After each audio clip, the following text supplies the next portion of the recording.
Good morning, dear students. Welcome to the online class of science. Let's begin this session with a quick recap of what we have done in our previous video. We have introduced the term motion and its types, uniform motion and non-uniform motion. When an object covers equal distances in equal intervals of time, it is said to have uniform motion. Whereas when an object covers unequal distances in equal intervals of time, it is said to have non-uniform motion. We have also discussed some important terms like distance and displacement. What is distance? It is the actual path length or total path length covered by an object. Whereas displacement is the shortest distance covered by an object. The SI unit of both distance and displacement is meter. Now, if we add time with distance, it becomes speed. Whereas if we add time with displacement, it becomes velocity. Thus, we can say that distance per unit time is called speed, whereas displacement per unit time is called velocity. The SI unit of both speed and velocity is meter per second. Let's begin with a new topic today, rate of change of velocity. We know that during uniform motion of an object along a straight line, the velocity remains constant with time. That is, the velocity change is zero. However, in non-uniform motion, velocity varies with time. To find out the rate of change of velocity, a physical quantity is introduced which is called acceleration. What is acceleration? It is the measure of the change in velocity of an object per unit time. Mathematically, acceleration is equal to change in velocity upon time taken.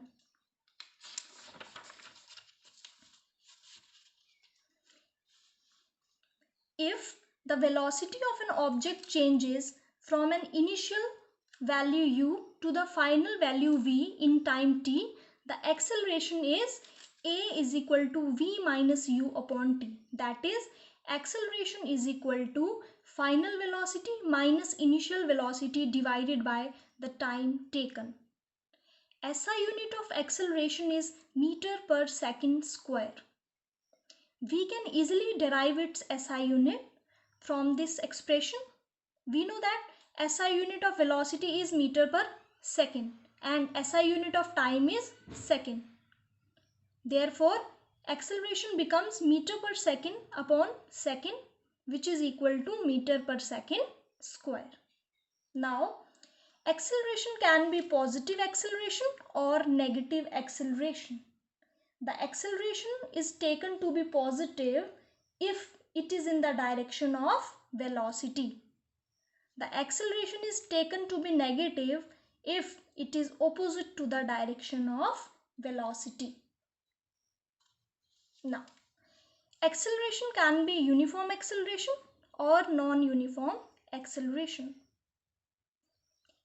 When the velocity of an object changes uniformly, it is said to possess uniform acceleration. For example, freely falling bodies possess uniform acceleration.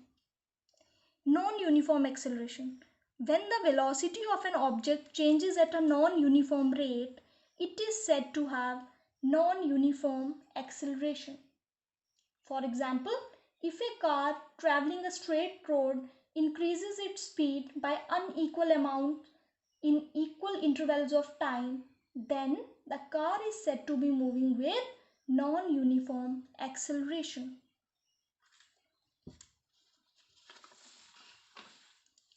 Next topic is graphical representation of motion.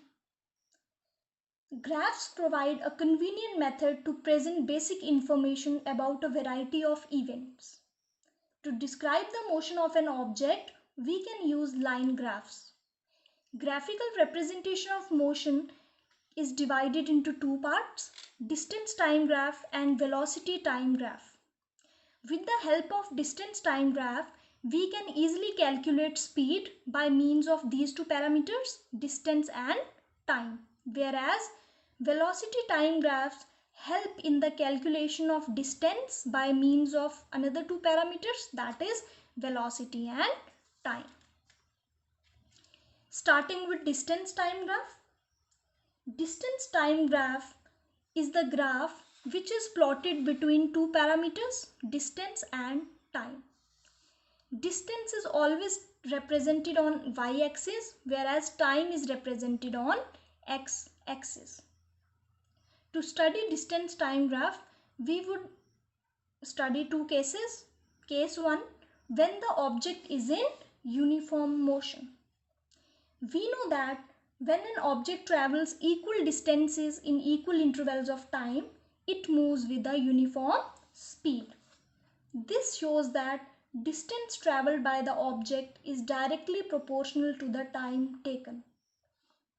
To calculate speed from the distance time graph, let us consider two points from this graph. When the object is in uniform motion, the graph will be a straight line, or we can say that the graph is linear. Now we will consider any 2 points on this line. Suppose these are the 2 points, point A and point B. Now we would draw a line perpendicular to the x-axis, that is to the time axis. Let this point is T1. Now from B we will draw another line perpendicular to x-axis. Let the point is T2. Now again we would draw perpendicular from A to y-axis.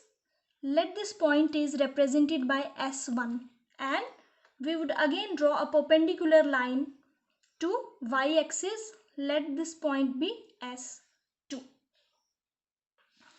Now, as we know that, what is the formula of speed? Speed is equal to distance upon time. In order to calculate speed, what is the distance? In this case, distance would be S2 minus S1 divided by time is, we are calculating the speed of this particular region. That is why we have taken these 2 points A and B. And what is time? T2 minus T1. So speed can be easily calculated from this formula. I hope you have understood it. Now, case 2nd, when the object is in non-uniform motion.